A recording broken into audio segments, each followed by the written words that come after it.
بسم اللہ الرحمن الرحیم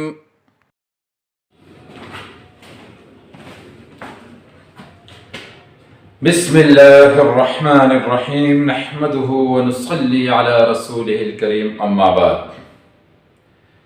سورہ انفال کے رکوع نمبر 7 کا سبق نمبر 3 آج ہم پڑھیں گے۔ آپ نکالیے پیج نمبر 21، صفحہ نمبر 21 پر آج کا سبق ہے۔ سب سے پہلی آیت پڑھ لیتے ہیں، پیج نمبر 21 کی بالکل پہلی لائن میں ہے یہ آیت۔ بسم اللہ الرحمن الرحیم، ان شر الدواب عند اللہ الذین کفروا فہم لا یؤمنون۔ پہلے اس آیت کا ترجمہ سنیں۔ ان شر الدواب، بے شک بدترین جانور، عند اللہ، اللہ کے نزدیک، الذین، وہ لوگ ہیں، کفروا، جو کافر ہیں، فہم لا یؤمنون، سو وہ ایمان نہیں لاتے۔ اس آیت میں ایک بار پھر اللہ رب العالمین نے کافروں کو بدترین جانور قرار دیا کہ اللہ کے نزدیک سب سے بدترین جانور وہ لوگ ہیں جو کافر ہیں۔ آپ کو اگر یاد ہو تو اس سورت کے رکوع نمبر 3 میں بھی اللہ رب العالمین نے کافروں کو شر الدواب یعنی بدترین جانور قرار دیا تھا، اور وہاں بھی ہم نے اس کی وجہ بیان کی تھی کہ کافر بہرحال انہیں تو انسان تو اللہ رب العالمین نے ان کو جانور کیوں قرار دیا، پھر جانوروں میں بھی بدترین جانور کیوں قرار دیا، اور اس کی وجہ ہم نے بیان کی تھی کہ بنیادی طور پر اللہ رب العالمین نے 3 طرح کی مخلوقات پیدا کیے ہیں، فرشتے، جانور، انسان۔ اب ان میں فرشتوں کو اللہ تعالیٰ نے عقل تو دیا ہے لیکن خواہش نہیں دی، جانوروں کو اللہ رب العالمین نے خواہش دی ہے لیکن عقل نہیں دیا، انسان کو اللہ نے عقل بھی دیا ہے، خواہش بھی دی ہے۔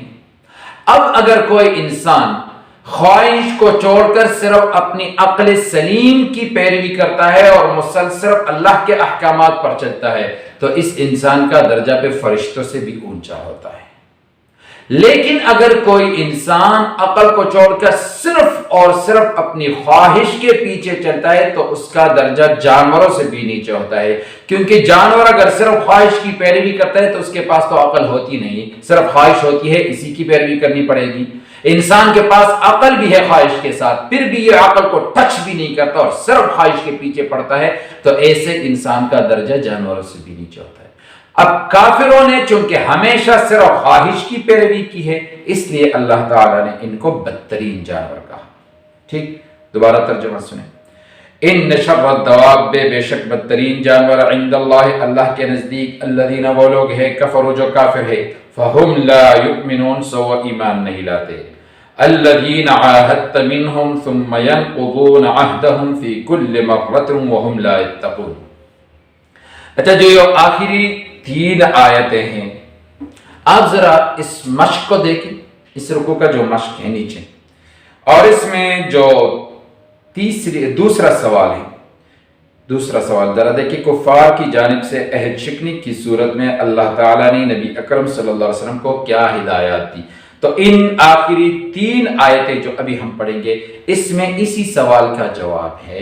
یعنی اگر کفار کوئی عہد توڑتا ہے مسلمانوں کے ساتھ، انہوں نے عہد کیا ہے روز کو توڑتا ہے، تو پھر اللہ تعالیٰ نے اس صورت میں مسلمانوں کو کیا ہدایت دی، یہ ان 3 آیتوں میں بیان ہے۔ اس کا خلاصہ ہے کہ جب آپ صلی اللہ علیہ وسلم مدینہ منورہ تشریف لے گئے تو مدینہ منورہ میں ایک تو مسلمان تھے جو ایمان لے آئے تھے، اس کے علاوہ یہودیوں کے بہت زیادہ بڑے قبائل اور ایک بڑی تعداد وہاں موجود تھی۔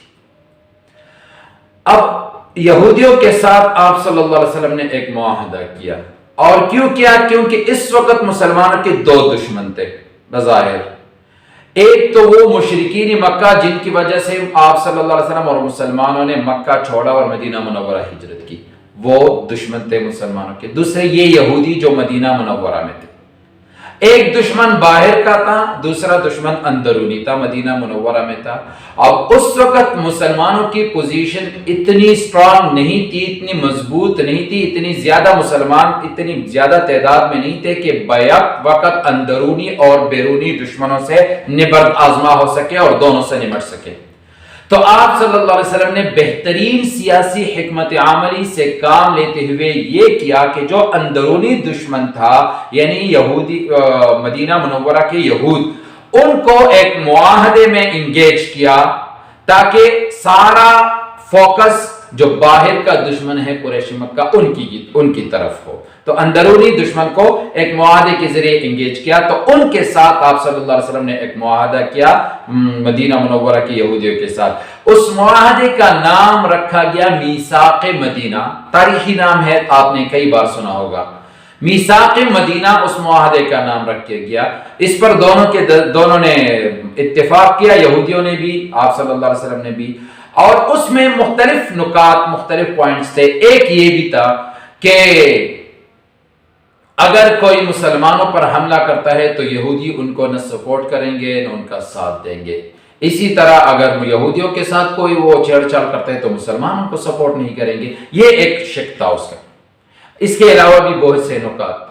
یہ معاہدہ تو ہو گیا، لیکن یہودی اپنی فطرت کی وجہ سے بار بار اس معاہدے کو توڑتے رہے۔ کئی مرتبہ انہوں نے معاہدے کو توڑا۔ مثلا غزوہ بدر کے موقع پر جب ان کو لگا کہ اب مسلمانوں کا خاتمہ ہونے والا ہے تو انہوں نے کہا کہ چلو ٹھیک ہے، مشرکین مکہ کا امداد کیا جائے، مسلمان تو ویسے بھی ختم ہی ہو جائیں گے، ہماری جان چھوٹ جائے گی ان سے۔ تو انہوں نے اس موقع پر مشرکین مکہ کو کچھ اسلحہ وغیرہ سپلائی کیا تھا، لیکن اللہ کا کرنا ایسا ہوا کہ مسلمان ہی فاتح ہوئے، ان کے وہم و گمان میں بھی نہیں تھا۔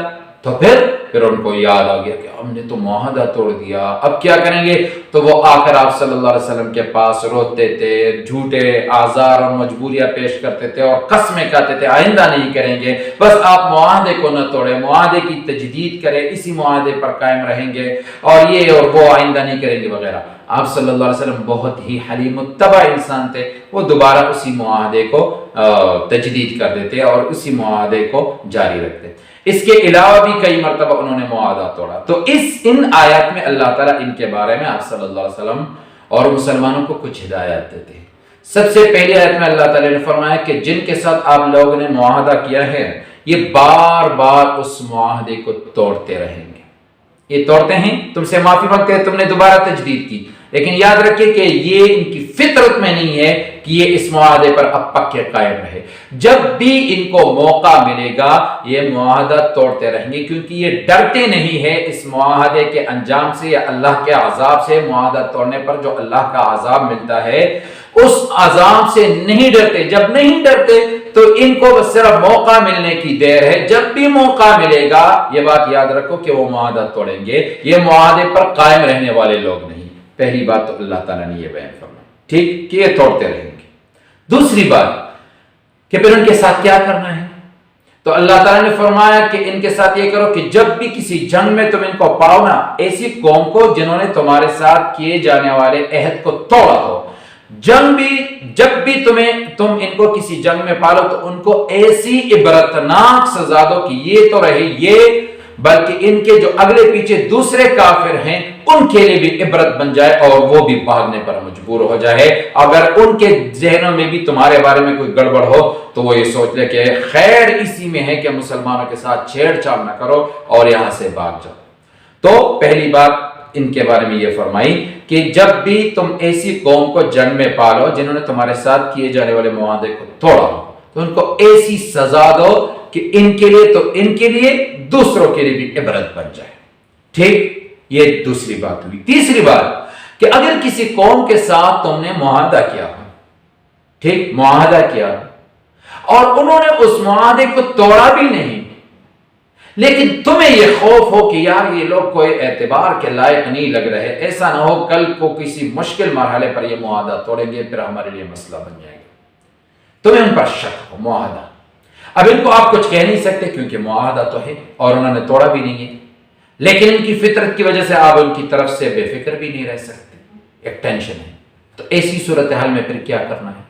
تو اللہ رب العالمین فرماتے ہیں کہ ایسی صورتحال میں پھر یہ کرو کہ جا کر ان کے پاس جاؤ اور ان کو ان کا عہد واپس کرو، کھل کر کہو کہ بھی ابھی تک معاہدہ تھا، ہمیں آپ پر اعتبار نہیں یا جو بھی وجہ ہے، آج کے بعد ہمارا اور تمہارا معاہدہ ختم۔ تو اس کے بعد ان کا اپنی راہ تمہاری اپنی راہ، ٹھیک، اب معاہدے کی وجہ سے تم بندھے ہوئے ہو تو یہ بندھن ختم ہو جائے گا۔ پھر تم اپنی تیاریاں جاری رکھو، ان کے لیے وہ اپنی تیاریاں جاری رکھیں گے۔ تو ایسی صورتحال میں پھر ایسا کرو کہ ان کو ان کا عہد واپس کرو اور ان سے کھل کر کہو کہ آج کے بعد ہمارا اور تمہارا معاہدہ ختم۔ لیکن اس میں بھی اللہ تعالیٰ ایک شرط بیان فرماتے ہیں کہ جب معاہدہ ختم کرتے ہو تو برابری کی سطح پر ختم کرو، کہ تم اور وہ برابر ہو۔ کیا مطلب برابر ہو؟ یعنی ایسا نہ ہو کہ پہلے تو جب تم نے ارادہ کیا کہ اب ان کو معاہدہ ختم کرنا ہے تو ان کے پاس جانے سے پہلے اچھی طرح تیاری کر لو جنگ کی، کہ معاہدہ ختم ہونے کے بعد تو کسی بھی وقت جنگ چھڑ سکتی ہے، تو پہلے سے تیاری کر لیتے۔ اب ان کو تو پتہ نہیں ہے، تم خود تیاری کو جب پوری اچھی طرح تیار ہو جاؤ اس کے بعد جاؤ ان کو کہو کہ جی معاہدہ ختم، تو ان کو تو اب پتہ چلا تو وہ اس کے بعد تیاری شروع کریں گے، تو تم اور وہ برابر ہوئے نہیں برابر۔ تو اللہ تعالیٰ فرماتی ہے اس کی اجازت نہیں، بے شک تمہارا دشمن ہے لیکن انصاف مساوات سب کے لیے۔ معاہدہ ختم کرنا ہے تو برابری کے ساتھ ختم کرو، کہ جب بھی تم نے ارادہ کیا کہ معاہدہ ختم کرنا ہے تو کسی بھی تیاری سے پہلے جاؤ ان کے پاس اور ان کو کہو کہ آج کے بعد معاہدہ ختم۔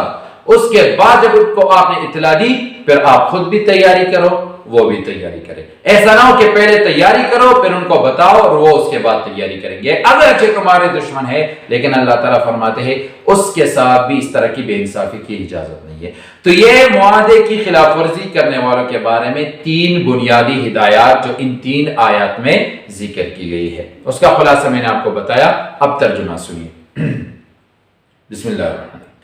الذین وہ لوگ عاہدت منہم جن سے تم نے معاہدہ کیا ہے، الذین وہ لوگ عاہدت منہم جن سے تم نے معاہدہ کیا ہے، ثم ینقضون پھر وہ توڑتے رہیں گے عہدہم اپنے عہد کو۔ یہ پہلی بات ہے کہ وہ اپنے عہد کو توڑتے رہیں گے، قائم نہیں رہیں گے۔ فی کل مرۃ ہر مرتبہ جب بھی ان کو موقع ملے گا وہ توڑتے رہیں گے۔ وہم لا یتقون اور وہ نہیں ڈرتے، خدا سے نہیں ڈرتے، خدا کے عذاب سے نہیں ڈرتے کہ معاہدہ توڑنے پر ہمیں یہ عذاب ملے گا۔ جب نہیں ڈرتے تو وہ توڑتے رہیں گے۔ ٹھیک، یہ پہلی بات ہوئی۔ دوسری بات ان کے بارے میں، فَإِمَّا تَثْقَفَنَّهُمْ پھر اگر تم انہیں پاؤ اس قوم کو جنہوں نے تمہارے ساتھ معاہدہ توڑا ہے، ان کو پاؤ فی الحرب جنگ میں، فَشَرِّدْ تو بھگا دو بہم ان کے ذریعے من ان لوگوں کو خلفہم جو ان کے پیچھے ہے، یعنی ان کو ایسی سزا دو کہ ان کے علاوہ جو پیچھے ہے وہ بھی بھاگ جائے، ان کے لیے بھی عبرت بن جائے اور وہ بھی ڈر جائے، ایسی سزا دو ان کو۔ دوبارہ سنو، فَإِمَّا تَثْقَفَنَّهُمْ پھر اگر تم انہیں پاؤ فی الحرب جنگ میں، فَشَرِّدْ تو بھگا دو بہم ان کے ذریعے من خلفہم جو ان کے پیچھے ہیں، لعلہم شاید کہ وہ یذکرون عبرت حاصل کرے۔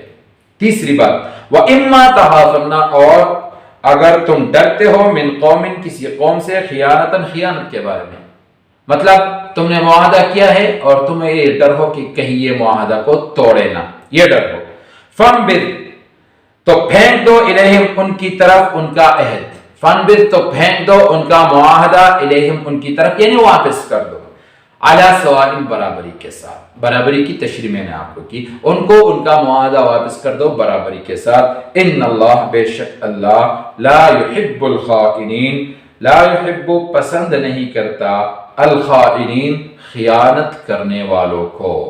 اس کے ساتھ ہی سورہ انفال کا رکوع نمبر 7 بھی اختتام پذیر ہو گیا۔ وآخر دعوانا ان الحمد للہ رب العالمین۔ اللهم انفعنا بما علمتنا وعلمنا ما ينفعنا وزدنا علما